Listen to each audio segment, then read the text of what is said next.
The pain that hurts more than the poison is the hand that offers it.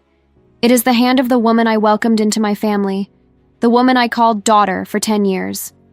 There was Amelia, my daughter-in-law, crossing the living room at my own retirement party. My house, the home I built with my sweat and my memories. She smiled that white, perfectly rehearsed smile that never reached her eyes. She glided through the guests, her champagne dress shimmering, and stopped in front of me.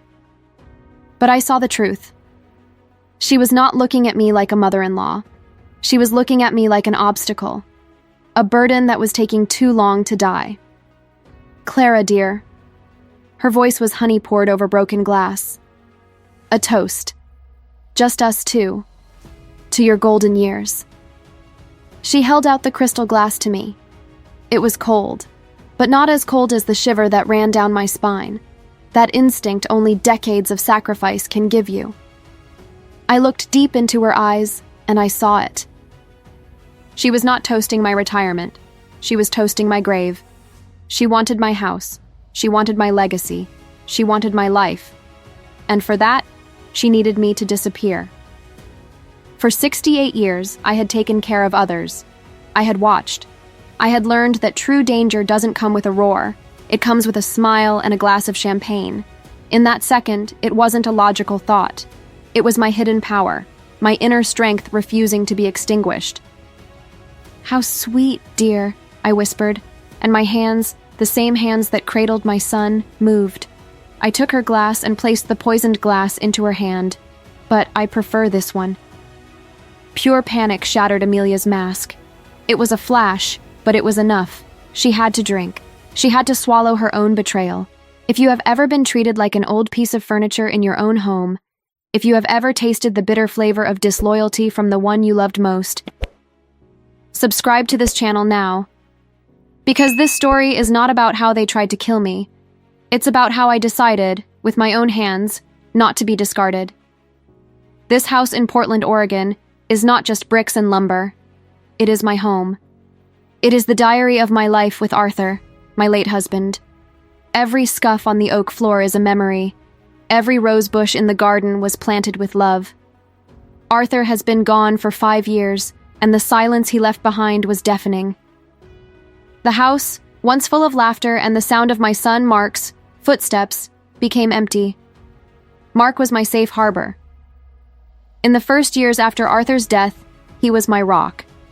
He would come for dinner 3 times a week. We talked about the family business, about the books I was reading, about Sophia, my granddaughter. There was respect in his eyes. There was a deep connection that I thought nothing could break. Then, Amelia entered his life. Amy, as she insisted everyone call her. At first, she was all charm. Tall, with that sleek black hair and a smile that looked bought and paid for, she organized Mark's life. And then, she started to organize mine. It was subtle, this slow poison. It began with what I call the organizer syndrome. She would arrive at my house, uninvited, and start to help. "Clara, dear, this room is so dated. Shall we modernize it a bit? Clara, those old photos of you and Arthur, perhaps we should put them away. They might make Sophia sad, don't you think?" She spoke to me as if I were a child, as if my voice no longer mattered. She was a parasitic daughter-in-law. With terrifying efficiency, she began to isolate Mark from me. Mark's visits dwindled.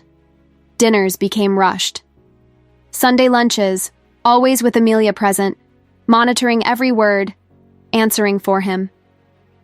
"Mark is exhausted, Clara. Work, you know how it is." And then, the phrase she repeated like a mantra, "We are so worried about you alone here. This house is far too big." Each suggestion was a microaggression, a gentle nudge toward an assisted living facility. I felt the acute pain of being sidelined. The family I supported now preferred to keep me at arm's length, and I saw the reason in her eyes every time she looked at my grandmother's silverware or the paintings on the walls. She didn't see a mother-in-law, she saw an inventory. She saw an obstacle between her and the inheritance. My retirement to her was not a celebration. It was the beginning of a long, costly old age that she was not willing to wait for. The party? It was her idea. She insisted on organizing everything. And that, I realize now, was the warning. Amelia drank. Her smile trembled on her face, but she swallowed. She was an actress until the very end. For a second, nothing happened. The soft music continued. People laughed. She even tried to laugh at something a guest said, but the sound came out strangled, a small gasp that she tried to disguise as a cough.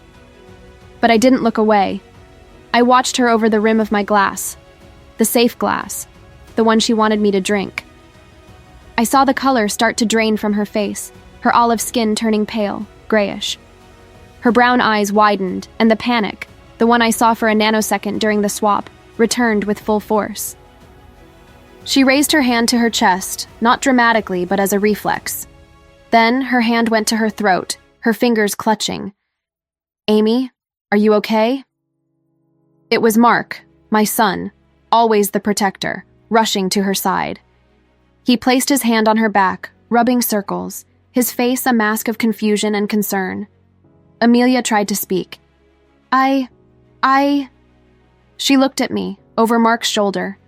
The look she gave me. It wasn't just physical pain. It was hatred. It was the pure fury of being found out, of falling into her own trap. She knew. In the midst of her pain, she knew I had won that round. "It's... the champagne," she choked, her voice hoarse. Something is... off." She pulled away from Mark and ran. She didn't go to the guest restroom. She ran to the kitchen, pushing people out of the way. Silence fell over the room. The music stopped. The only sound was the horrifying, violent noise of her repeatedly throwing up into my kitchen sink. My retirement party. The guests exchanged awkward glances. Mark ran after her, shouting her name, looking lost. I remained standing, frozen in the middle of my living room. My hands were shaking so badly I almost dropped my own glass. I placed it on the nearest table. My heart pounded in my chest like a trapped bird. I didn't feel triumph.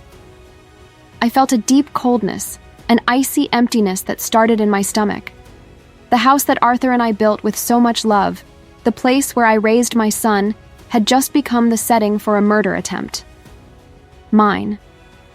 And the perpetrator was the mother of my granddaughter. The pain of the disloyalty was so sharp, so physical, that it took my breath away. The poison she was spitting out in the sink didn't hurt more than the truth I had just swallowed. And then, I saw her. Across the room, near the staircase, was Sophia, my 16-year-old granddaughter.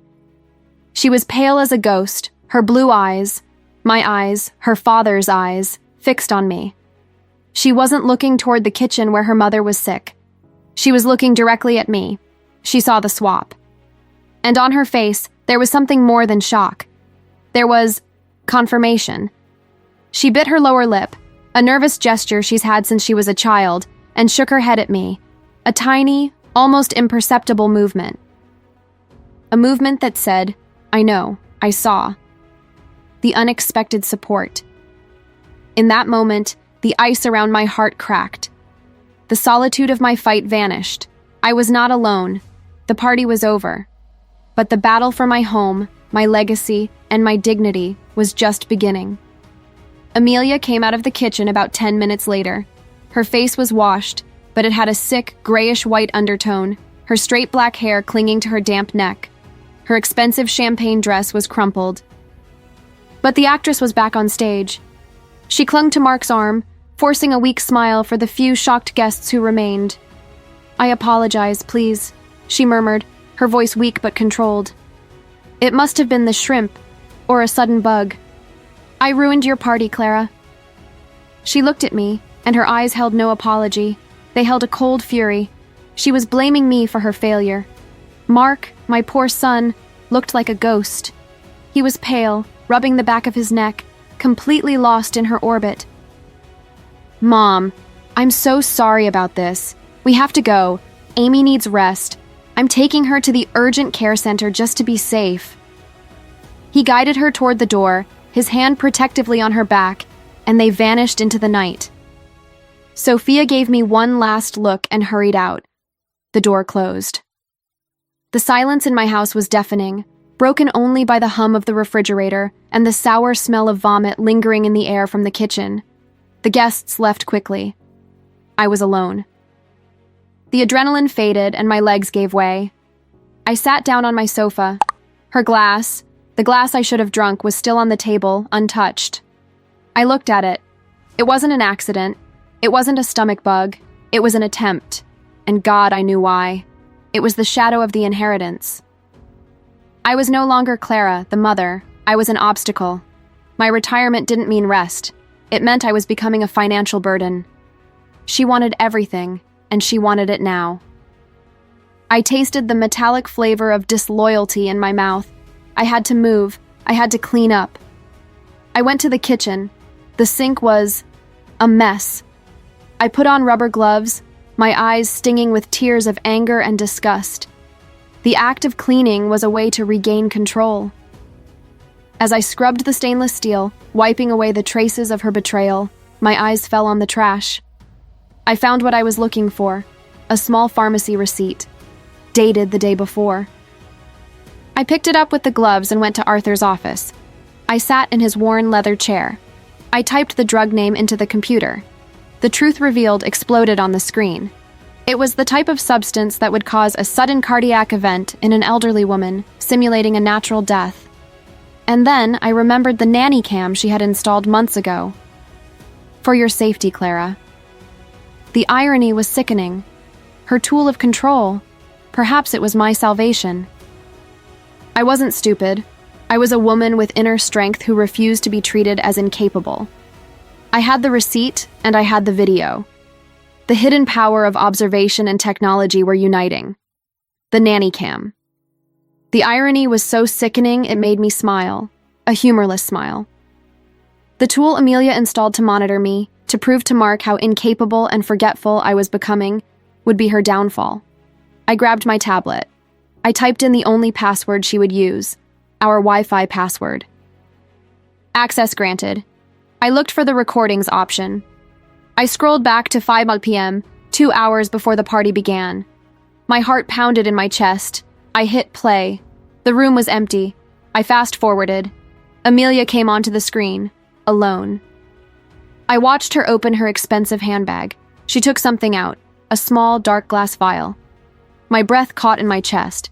I was watching the planning of my own execution. She glanced at the front door, nervous. She looked at the staircase to make sure Sophia wasn't coming down. Then, with clinical speed, she uncapped the vial, poured a clear liquid into one of the glasses, and put the vial away. She didn't stop there.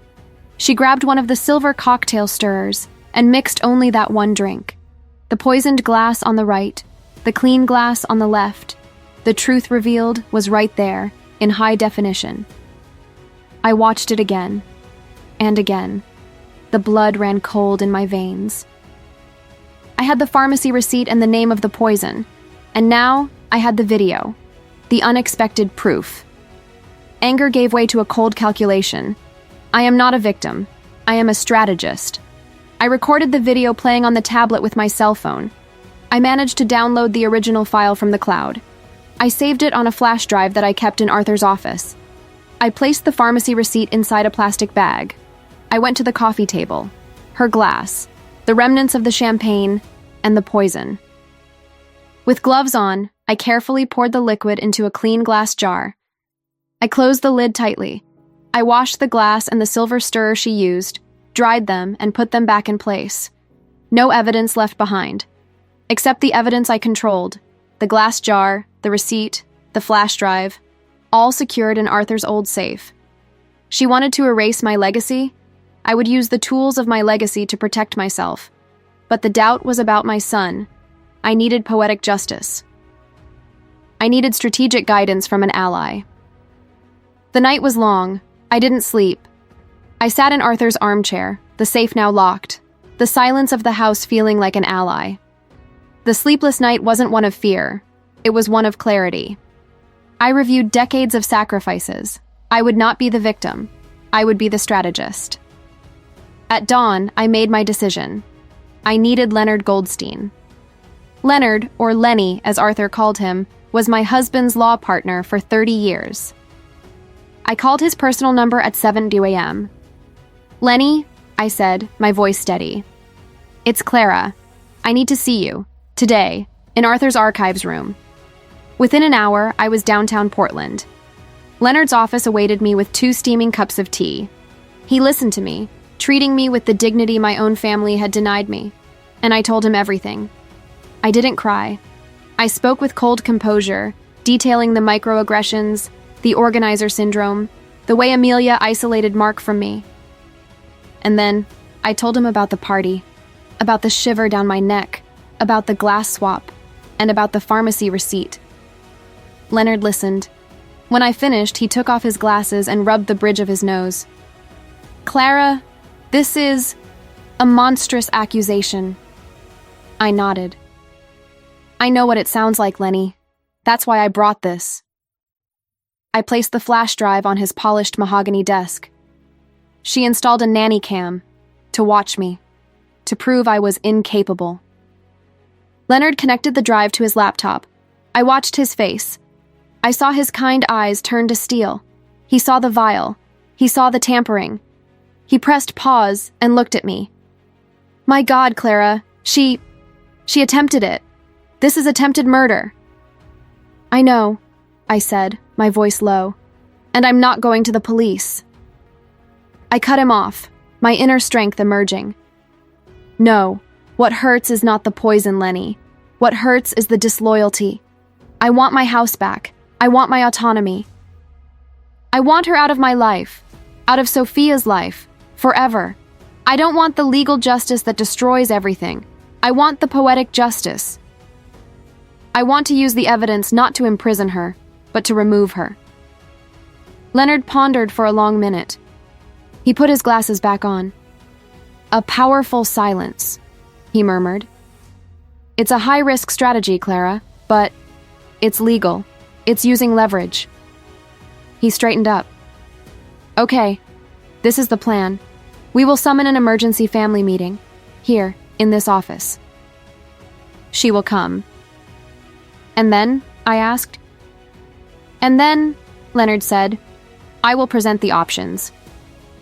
Option A, she signs an immediate post-nuptial divorce agreement, waiving any future claims on the Hayes estate, agrees to a permanent restraining order, and signs a non-disclosure agreement. Option B, I take this flash drive, the glass jar you saved, and the receipt, and I walk straight to the Multnomah County District Attorney's office." He paused. "She won't be imprisoned, Clara. She will be discarded." "Exactly the fate she planned for you. Make the call, Lenny. Schedule the meeting." The archives room smelled of old leather and paper, a scent of stability, of legacy. I sat next to Leonard. The powerful silence was my armor. The door opened and they walked in. Mark looked exhausted. Amelia was radiant. She gave me a condescending smile. She sat down and crossed her legs. She looked at me with fake concern.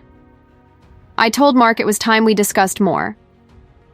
"Suitable options for your future, Clara. The party proved it. You looked so overwhelmed, and with my incident, it's clear that house is too much for you to manage alone." She was using her attempted murder as proof of my incapacity. The gaslighting was total. Leonard didn't blink. "Thank you for your input, Amelia, but you are mistaken about the purpose of this meeting. We are here to discuss your future." Amelia's smile faltered. Mark shifted in his chair. What are you talking about, Lenny? Mom, is this about the party? I apologized for that." Amelia laughed. A high-pitched, ugly sound. "Getting sick? Clara, are you seriously trying to blame me for your spoiled food? In front of lawyers?" She stood up, slamming her hands on the table. "Mark, your mother is trying to split us up. She can't stand to see you happy." "Sit down, Mark," I said. My voice wasn't loud, but it cut through her hysteria.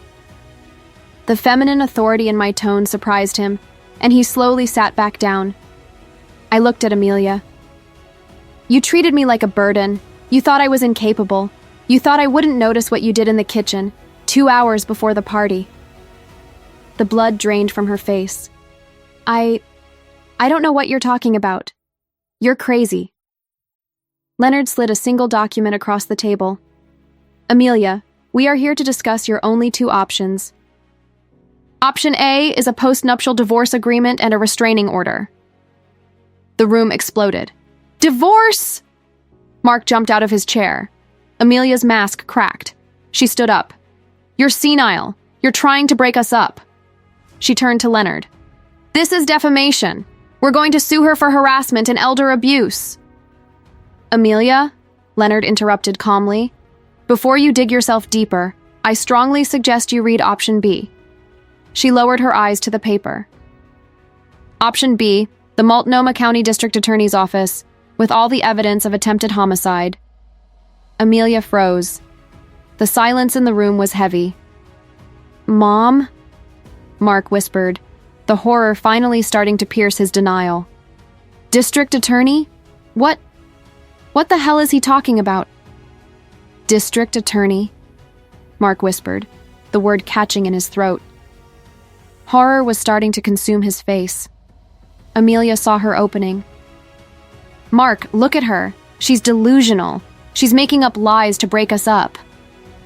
My son looked at me, begging me to say it was a misunderstanding. Mom, please, tell them this is a mistake. You're not well. The pain of being disrespected was almost as bad as the poison. I am not blackmailing Mark, I said. I am offering a choice. Option A is mercy. Option B is consequence. And your wife knows exactly what I'm talking about. Leonard turned the laptop around on the table. The truth, Mark, Leonard said quietly, is this. He pressed play. The truth revealed. I watched the confusion on his face turn to disbelief. He saw his wife, Amelia, alone. He saw her take the dark vial from her bag. He saw her pour the liquid into the glass on the right. He saw her stir the contents. Mark's face turned a pasty gray. The video ended. The silence was absolute.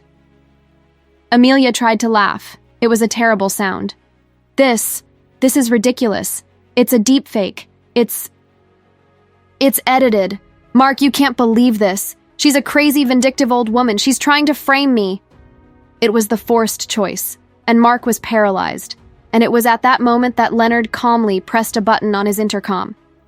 Please send her in. The office door opened. It was Sophia, my granddaughter. She was pale, but she walked into the room.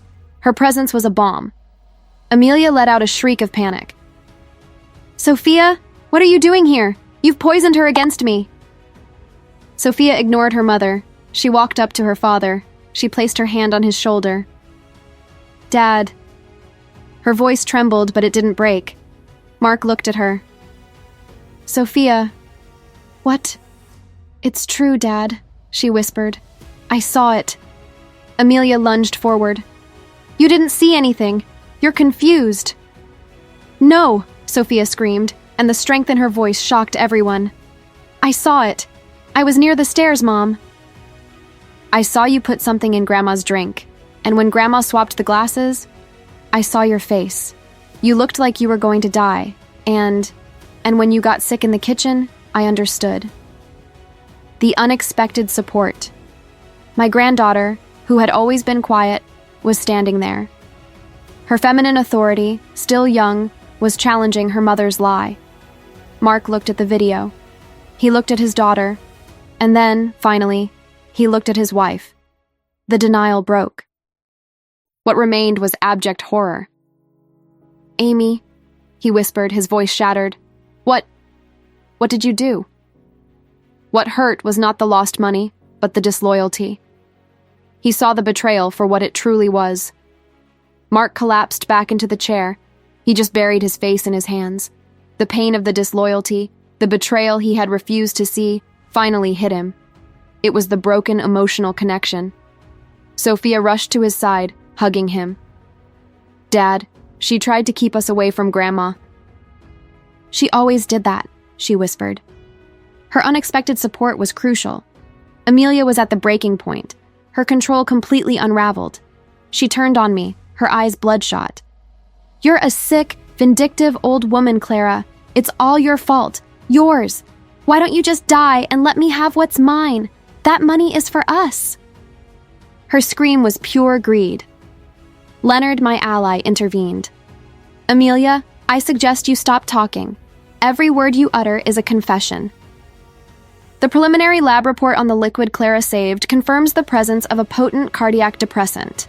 In high doses, Mark, this would simulate a sudden cardiac event in a 68-year-old woman. Leonard looked at Mark. "She didn't just try to alienate you from your mother.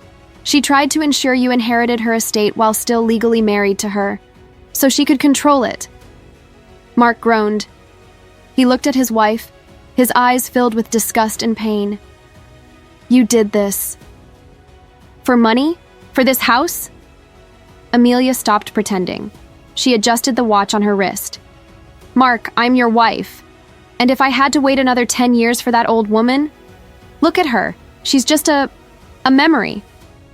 "I am a memory," I replied calmly. "I am the memory of every sacrifice I've made. I am the memory of the home she tried to steal." I turned to Leonard. "Leonard, show him the codicil." Leonard nodded. He pulled out a document on letterhead paper. "Mark, sit down, Amelia. Now we will talk about legacy." Leonard explained.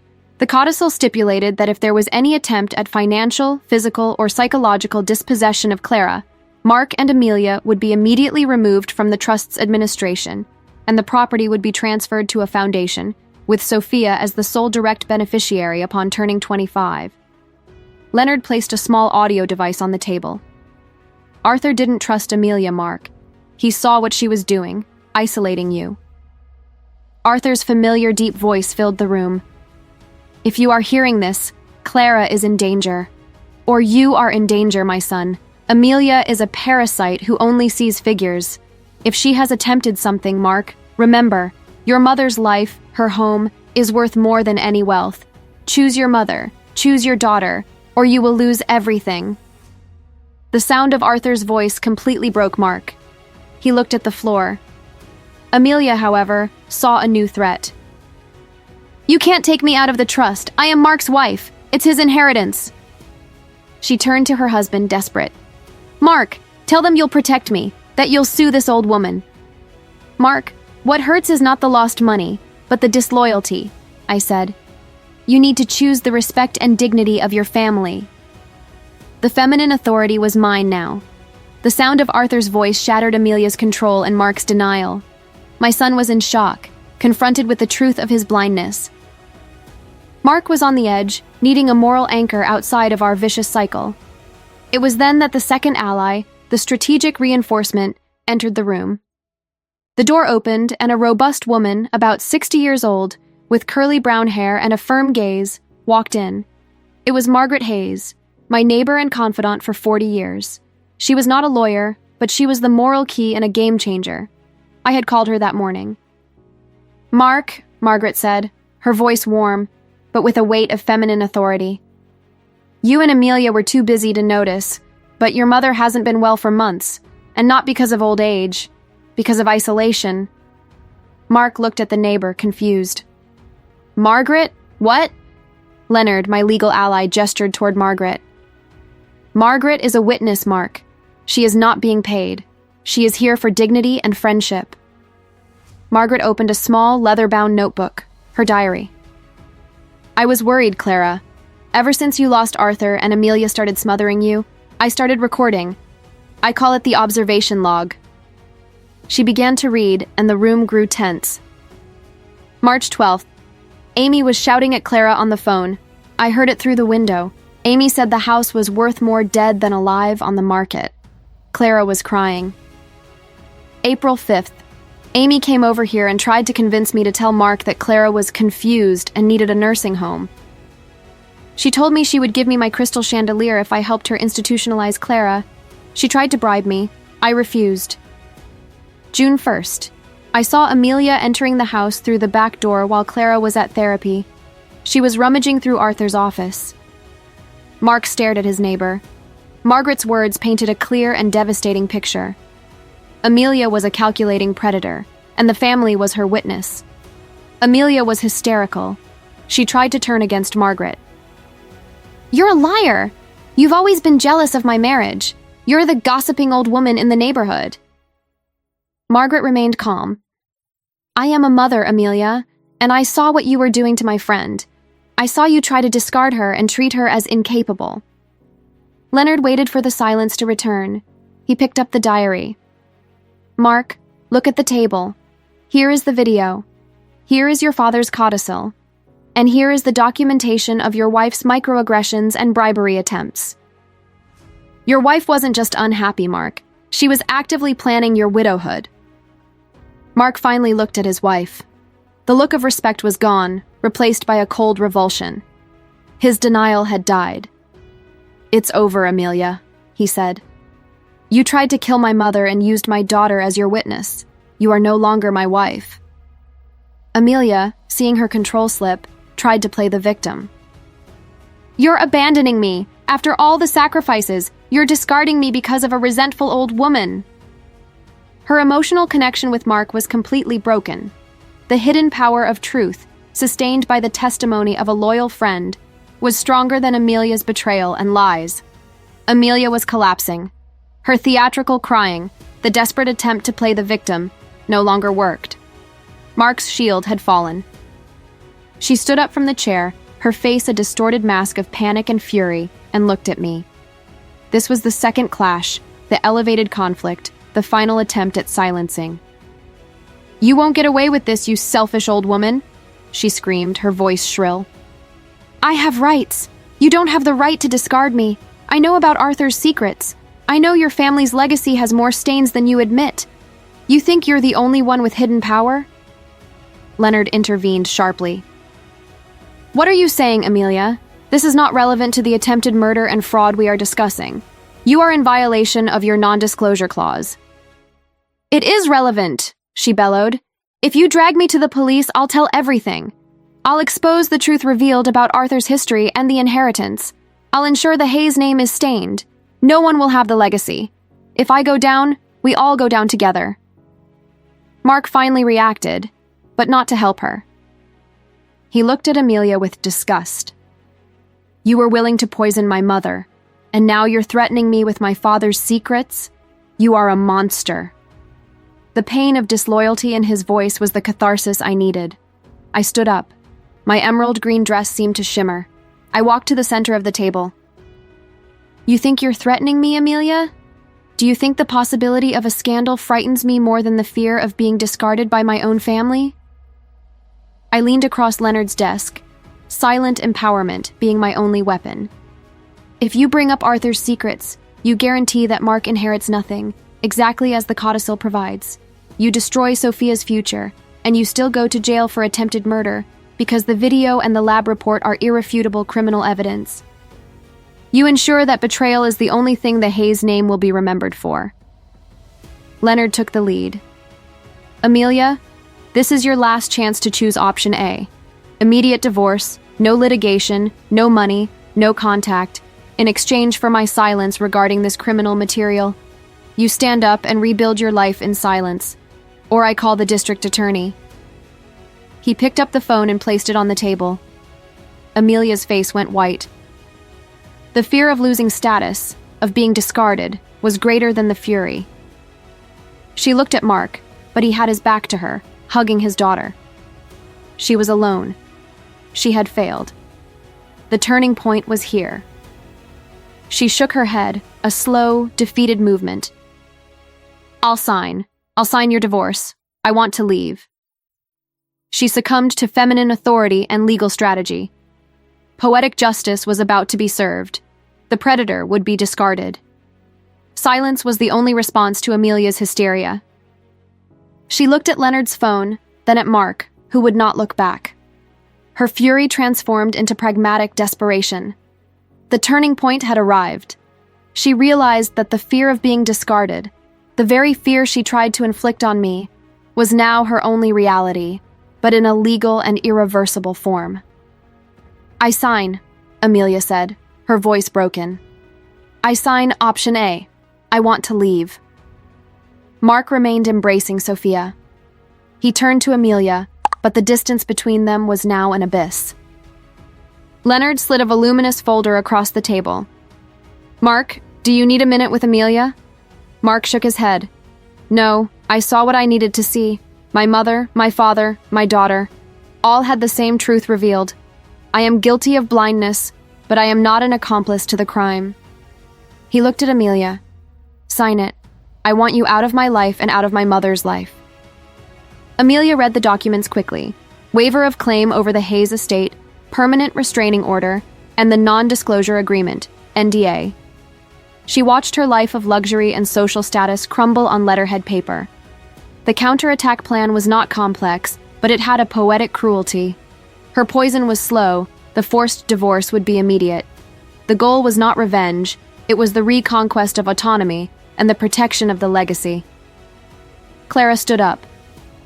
Sophia and I will retire to my old office. Give them the necessary time, Leonard. Set a final deadline.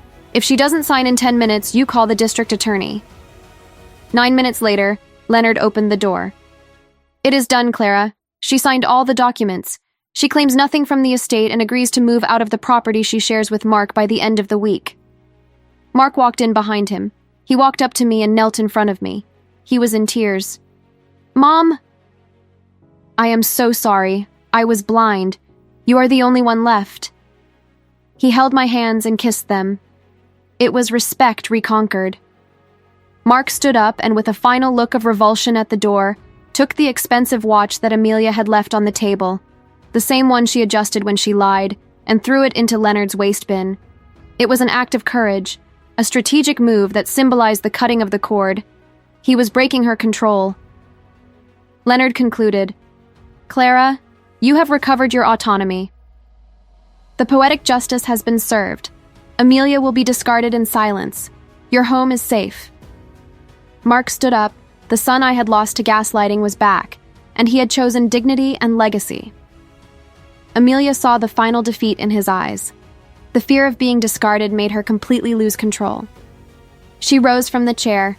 She had signed the agreement, but fury dominated her. She looked at Mark, then at the table. She could no longer harm me legally, so she attempted one last attack on the emotional symbol of my family. You're leaving me because of an old video and a bunch of lies, she screamed. You think that old woman is your savior, Mark? She manipulated your father your entire life. She never gave you the autonomy to live your own life. And you are a coward. Mark took a step back. Sophia squeezed my hand. I remained calm, but my eyes never left her. Amelia walked to Leonard's desk. She picked up the silver pen holder, a gift from Arthur to Leonard, and raised it, not aiming at a person, but at the emotional symbol of my victory. If I can't have the inheritance, no one will have peace. Leonard tried to intervene, but I stopped him. I needed Amelia to understand that my inner strength was absolute. She raised the pen holder high. Stop! Mark yelled. He took a step toward her, but Amelia was blind with rage. She hesitated for only a second, and then she threw the object. The pen holder flew, but it hit a framed photograph on the wall, a picture of Arthur and me on the day of our retirement, the day she tried to kill me. The glass shattered, and the photo fell to the floor. The sound of the breaking glass was the emotional peak. Amelia stopped, staring at the broken photo. The fury on her face transformed into a deep, icy panic. She had crossed the final line. She had attacked not only my life, but the memory and the legacy I was defending. Mark walked up to Amelia in total control. His voice was low and cold. You tried to kill my mother. You used my daughter to spy on me. And now you smash my father's memory in front of me. You are not just a criminal, Amy. You are disloyal. You no longer deserve my name or my silence. Mark turned to Leonard, completely ignoring Amelia's sudden, desperate crying. Leonard, I cannot allow her to walk away unpunished. I cannot live with the secret of her betrayal. I want option B. I want you to call the district attorney. I can no longer protect her. If she is going to stain the name, let it be with the truth revealed and not by blackmail. The counterattack plan had changed. The legal justice I had tried to avoid was now the only option. Leonard picked up his phone. Mark, you are right. The codicil ensures the estate is protected. The trust will be administered by me and Sophia. Amelia let out a guttural scream of dread. She ran for the door. Leonard was already dialing, his voice calm and professional.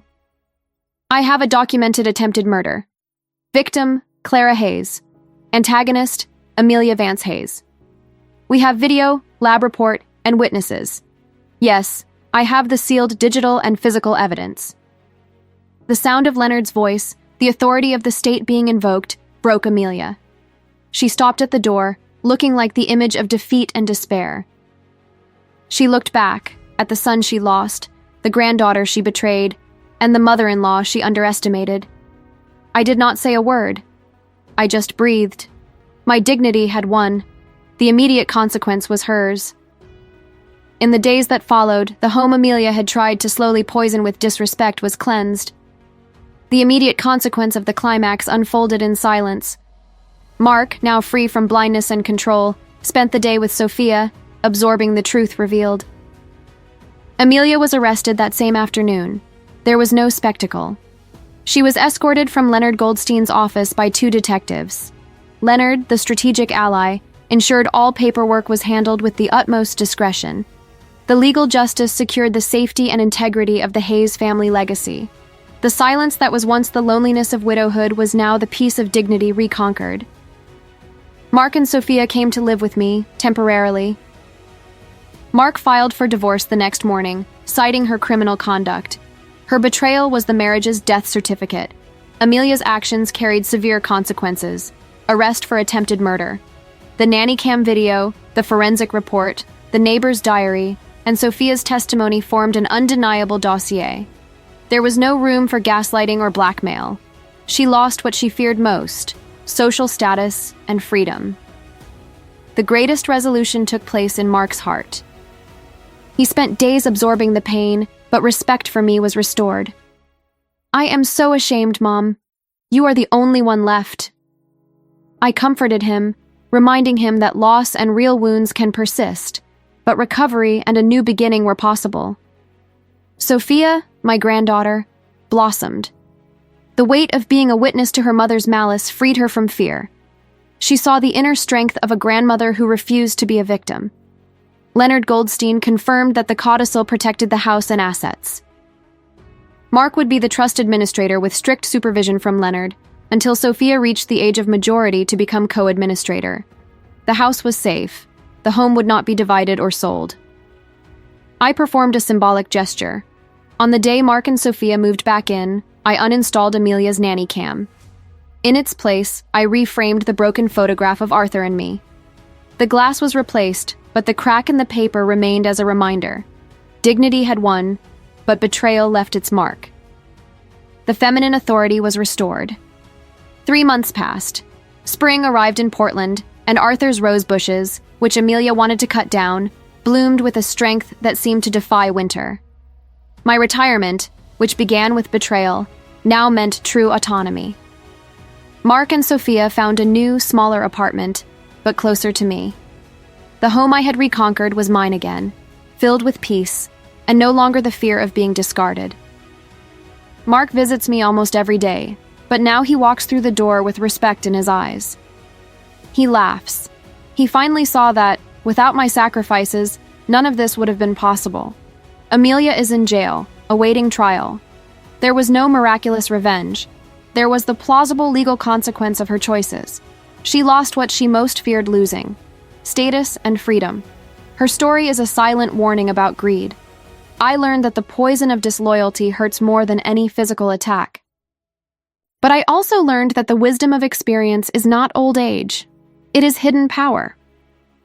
A lifetime of observation gave me the instinct to swap that glass. This story is not about vengeance. It is about dignity. It is about the inner strength of a woman who refused to be treated as incapable and fought for the preservation of her home. I am no longer the lonely widow. I am the matriarch who protected her legacy. And if you, who are listening to me, have ever felt that your voice holds no weight within your own family, if you have ever seen your home become a point of contention, remember, you are not alone. Even after losing almost everything, it is still possible to start over and rebuild. Your story can be remembered not for what you suffered, but for what you gained by standing up. If you suspect financial or psychological manipulation, Seek a family lawyer. Consider recording important conversations, or, like Arthur, document your intentions. Don't wait for the crisis. Fight for your security. And if you want more stories of poetic justice, where feminine authority and hidden power always overcome betrayal, subscribe to the channel, turn on notifications, and share this story with that friend who needs to remember her inner strength.